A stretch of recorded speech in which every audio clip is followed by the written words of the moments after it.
Sir இன்னைக்கு முதலமைச்சர் உங்களுடன் ஸ்டாலின் ஒரு திட்டத்தை தொடங்கியிருக்காரு. அரசனுடைய இந்த முன்னெடுப்பை நீங்க எப்படி பாக்குறீங்க?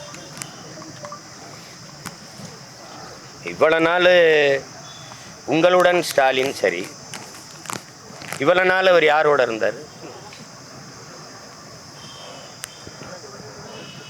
இந்த கேள்விக்கு பதில் யார்கிட்ட இருக்கு? உங்ககிட்ட இருக்கா? கேள்வி எழுப்பின தம்பிகிட்ட இருக்கா? நீங்களே பார்க்குறீங்க, இந்த சாலையில் வரும்போது பார்த்துருப்பீங்க. வீடு தேடி அரசு என்று ஒரு பாரவுந்தில் தமிழ்நாடு அரசு முத்திரையே போட்டு அது ஒவ்வொரு வீடு தேடி போகுது. எது போகுது? வீடு தேடி அரசு. இவ்வளவு நாள் அரசு யாரை தேடி போச்சு? ஓரணியில் திரள்வோம். எதுக்கு? கூடி கொள்ளையடிக்க, கூடி கொலை செய்ய, கூடி கற்பழிக்க. அதுக்கு தானே. வேற எதுக்கு? கூடி குடிக்க. வேற எதற்காக இந்த ஓரணியில் திரள்வோம்? ஓரணியில் எப்போ திரள்விய? தேர்தலுக்கு 6 மாதம் இருக்கும்போது. அதுக்கு முன்னாடி என்ன பண்ணுவீங்க? என்ன பண்ணுவீங்க? என்ன பண்ணீங்க நீங்கள் முதல்ல சொல்லுங்கள். மொழி காக்கன்னு போட்டிருக்கீங்க. பக்கத்தில் திராவிட பேரொழின்னு எங்கள் பாட்டனார் அயோத்திதாசருக்கு ஒரு மண்டபம் கட்டிட்டுது. சரி, சொல்லிட்டு போங்க திராவிட பேரொழி என்று. இவர் திராவிட பேரொழின்னா ராமசாமி ஐயா திராவிட இருட்டா? அவர் என்ன? சரி, திராவிட பேரொழியை எப்படி எழுதியிருக்குன்னு பாருங்க. திராவிட பேரொழி, அதை படிங்களே. அங்கே ஒற்றெழுத்து இல்லை. ஏன் இப்போ இல்லை? திராவிட பேரொழியா திராவிட பேரொழியா? அது என்னது? அது அரசு எழுதுது பாருங்க. சென்னை கடற்கரைக்கு போங்க, நம்ம தமிழருக்கு கீழே சென்னை இங்கிலீஷில் இருக்கும். தமிழ் வளர்க்கிறார்கள், மொழியை காக்கிறார்கள், மண் காக்கிறார்கள். இவ்வளோ காலம் என்ன பண்ணாங்க? அள்ளி விற்று திண்டு கொண்டு இருந்தார்கள். எந்த ஆற்றில் மண் இருக்குது? எந்த மலை இருக்குது? போகும்போது மலை மணலாக எத்தனை பாரவுந்துகள் போய்கொண்டிருக்குன்னு பாருங்க. மண்ணை காக்கிறார்கள், மானம் காக்கிறார்கள். மானத்துக்காக உயிரை விட்ட ஒரு இனக்கூட்டத்தை மானங்கட்ட கூட்டமாக மாற்றி நிறுத்தி விட்டுட்டு இளவரச அரிசிக்கு 500க்கும் 1000க்கும் கையேந்த வச்சுக்கிட்டு வேட்டி சேலைக்கு இலவச திருமணத்திற்கு ஏங்கி நிற்க வச்சுக்கிட்டு பிச்சைக்கார கூட்டமாக மாற்றி நிறுத்திட்டு மண் காக்க, மொழி காக்க, மானம் காக்க எப்போ வர்றீங்க? எப்போ வர்றீங்க? உங்களுக்கு என்ன பிரச்சனை அப்படின்னு? பிரச்சனையே 60 ஆண்டுகளாக நீங்கள் தான். உங்கள் அப்பா, இப்போ நீங்கள், அடுத்து இப்போ உங்கள் மகன், நீங்கள் தான் பிரச்சனை. நாட்டுக்கு பிரச்சனையே என்னன்னு தெரியாமல் இப்போ தான் பிரச்சனை என்னன்னு 4.5 வருஷம் 4.5 ஆண்டுகள் ஆட்சியில் இருந்துட்டு இந்த தேர்தல் வரும்போது ஒரு காதல் வரும் பாருங்க. தோண்டப்பட்ட குழிகள் மூடப்படும், சாலைகள் போடப்படும், எல்லாம் நடக்கும். விளக்குகள் மின்சாரம் அணையாமல் கொடுக்கப்படும்.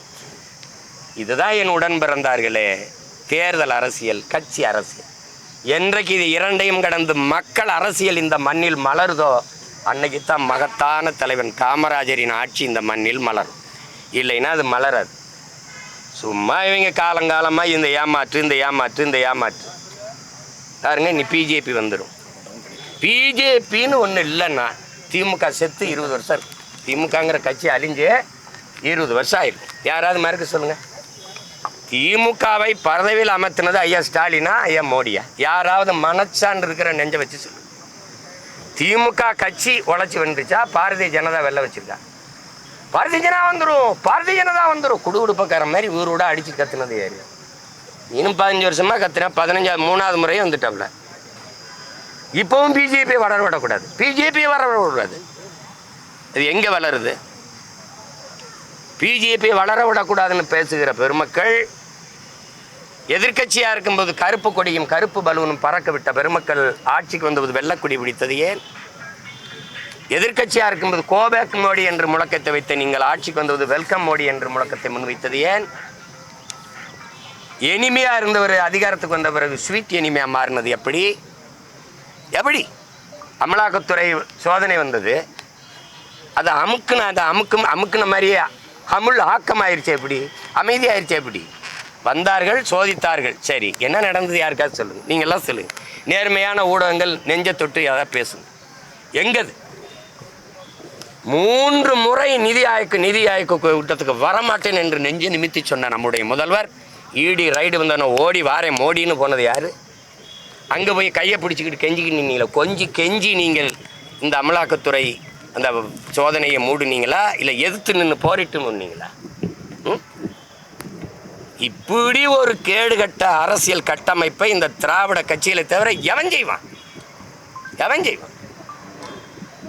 இந்த நாட்டில் எல்லாம் பெண்ணிய உரிமை பேசும், எல்லாம் பேசும். எனக்கு எதிராக மாதர் சங்கம்லாம் போய் மண்டிட்டு மனு கொடுக்கும், முறையிடும், எழுத்து போராடும், எல்லாம் பண்ணும்.